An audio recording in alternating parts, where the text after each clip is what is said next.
मैं एक छोटा सा विषय लेकर आप लोगों के समक्ष प्रस्तुत हुआ हूँ। वचन में लिखा है कि वे मांगते तो हैं लेकिन पाते नहीं हैं। तो किस तरीके से हम मांगें और हमारी माप की डोरी किस प्रकार की हो कि हम जो मांगे वो प्राप्त करें, या कितना हमको मांगना चाहिए कि हम पा जाएं। हालेलुया। जब हम लोग प्रार्थना करने के लिए बैठते हैं तो हम दिमाग में स्पेसिफिक रहते हैं, हमको ये पता होता है कि हमको क्या चाहिए। एक दिन बहन कल्पना ने अपने प्रवचन में कहा था कि बी स्पेसिफिक, आपको क्या चाहिए बिल्कुल वो मांगो, कुछ इधर उधर की बात ना सोचो कि। लेकिन बात यहाँ पे जो मैं समझाना चाहता हूँ वो ये है कि स्पेसिफिक रहो, लेकिन आप उसकी क्वांटिटी कैसे तय करते हो कि आपको वो कितनी मात्रा में चाहिए। क्योंकि आपकी जो 8% बुद्धि काम करती है उसके हिसाब से आप इतना नहीं मांग पाते जितना काफ़ी हो जाए। Hallelujah, hallelujah. तो मैं ये कहना चाहता हूं कि जब आप प्रभु के सामने मांगने के लिए प्रस्तुत होते हैं तो उसकी मात्रा ना ठहराएं, अपने अनुसार उसको गिनतियों में ना तोलें कि मुझे इतना चाहिए या इतना नहीं चाहिए। हालेलुया। आप इस मात्रा को प्रभु के ऊपर छोड़ दें कि प्रभु तू कितना देना चाहता है उतना हमें दे। हालेलुया। क्योंकि जब हम प्रभु के सामने एक मात्रा ठहरा देते हैं कि प्रभु मैंने मान लीजिए कि कोई बिजनेस करता है, उसने प्रभु के सामने अपनी माप की डोरी खोली और उसने स्थापित कर दिया कि प्रभु मुझे मेरा जो प्रॉफिट है वो इतना हो जाए, तो प्रभु उतना देगा आपको। लेकिन जब आप प्रभु के हाथ में छोड़ देंगे कि प्रभु मैं चाहता हूं कि मुझे लाभ हो और कितना लाभ हो वो तू देख ले प्रभु, मैं उसका इतना हिस्सा तुझे दूंगा। हालेलुया। तेरी सेवकाई के लिए दूंगा, तेरे कार्यों के लिए दूंगा। इस बात को और क्लियर करने के लिए मैं चाहूंगा कि हम मत्ती अध्याय 20 उसको 1 से पढ़ें ताकि हम उसको अच्छे से समझ पाएं। हालेलुया। स्वर्ग का राज्य किसी गृह स्वामी के समान है जो सवेरे निकला कि अपनी दाख की वारी में मजदूरों को लगाए। उसने मजदूरों से 1 दिनार रोज ठहराया और उन्हें अपनी दाख की वारी में भेजा। मतलब जब यह व्यक्ति मजदूर लेने के लिए निकला तो जो मजदूर उसको मिले उन्होंने अपनी दिहाड़ी मजदूरी जो उनका वेज था, उनके वेजेस थे, उसको ठहराया 1 दिनार। आज के समय में 1 दिनार लगभग 250 रुपया 300 रुपया बैठेगा, तो उन्होंने 250-300 रुपये की मजदूरी अपने 1 दिन की ठहरा ली। अगला नेक्स्ट। फिर 1 पहर दिन चढ़े उसने निकलकर अन्य लोगों को बाजार में बेकार खड़े देखा। एक दिन में 4 पहर होते हैं, 3 घंटे का 1 पहर होता है। तो यदि अगर वो 9 बजे काम पे लगे तो 12 बजे वो व्यक्ति जो मालिक था वो फिर से निकला और उसने मार्केट में पहले क्या होता था कि जो काम की तलाश में लोग रहते थे वो एक जगह इकट्ठा हो जाते थे ताकि जिसको आवश्यकता हो वहां से लेके चला जाए। ये व्यक्ति गया और उसने लगभग 12 बजे के समय बहुत से बेकार लोगों को खड़े देखा और उसने उनसे कहा तुम भी दाख की बारी में जाओ और जो कुछ ठीक है तुम्हें दूंगा।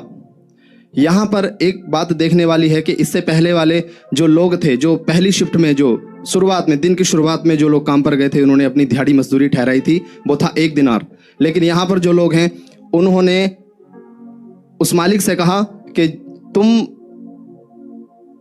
उन्होंने कोई मजदूरी नहीं ठहराई, उन्होंने उसको छोड़ दिया उस मालिक के हाथ में कि तुझे जो उचित लगे वो देना। और मालिक ने कहा कि जो ठीक है मैं तुम्हें दूंगा।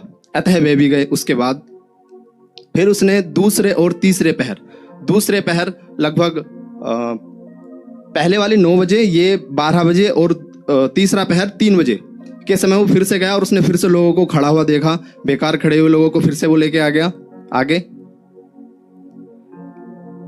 अब वो 5वीं बार भी जाता है जब दिन का 1 घंटा बचा, 1 घंटा दिन रहे, उसने फिर निकलकर दूसरों को खड़े पाया और उसने कहा तुम क्यों यहाँ दिन भर बेकार खड़े रहे। उन्होंने उससे कहा इसलिए कि किसी ने हमें मजदूरी पर नहीं लगाया।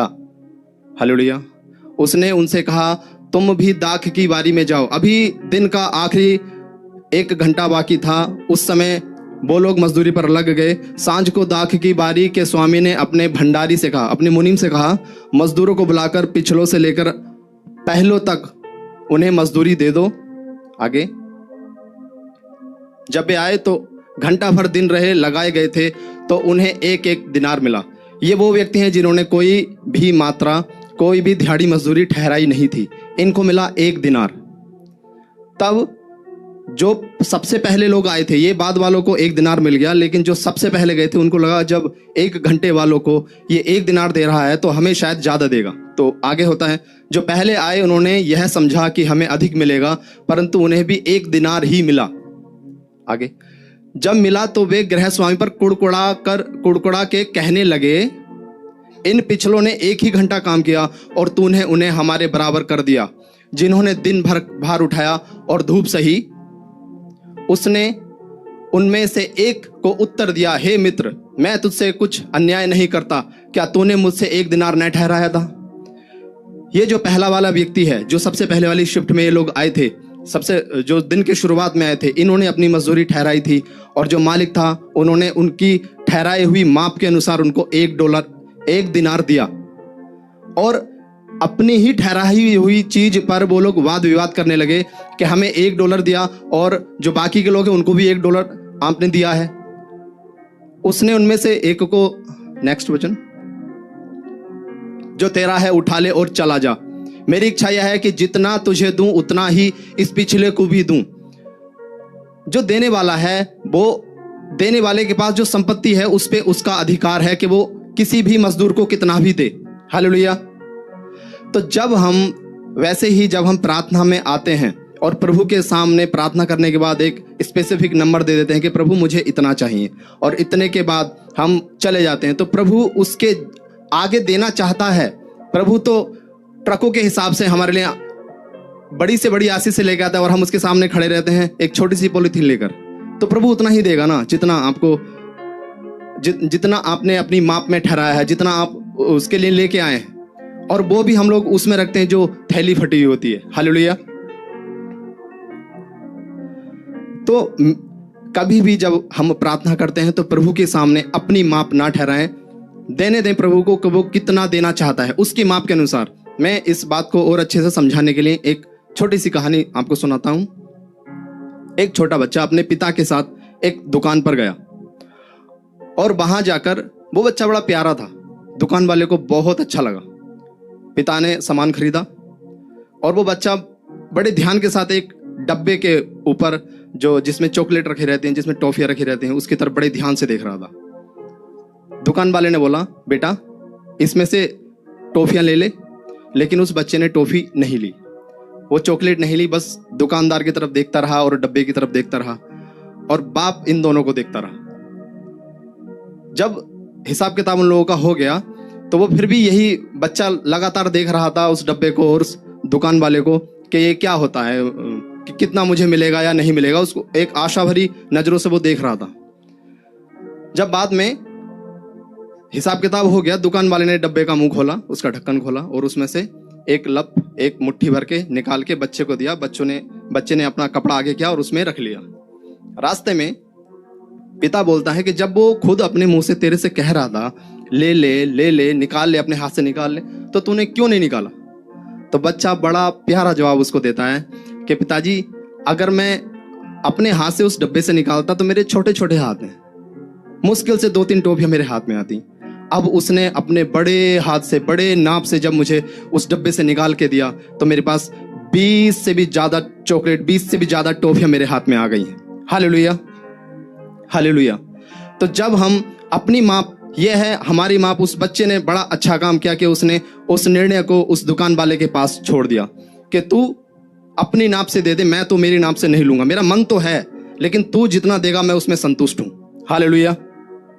तो कभी भी प्रभु के पास जब जाएं, मांगे स्पेसिफिक जो आपको चाहिए। आपको नौकरी चाहिए, नौकरी मांग लीजिए। आपको बच्चा चाहिए, बच्चा मांग लीजिए। जो भी आशीष आपको चाहिए आप मांग लीजिए। आप बस ये प्रभु पर छोड़ दीजिए कि वो देना कितना चाहता है। हालेलुया।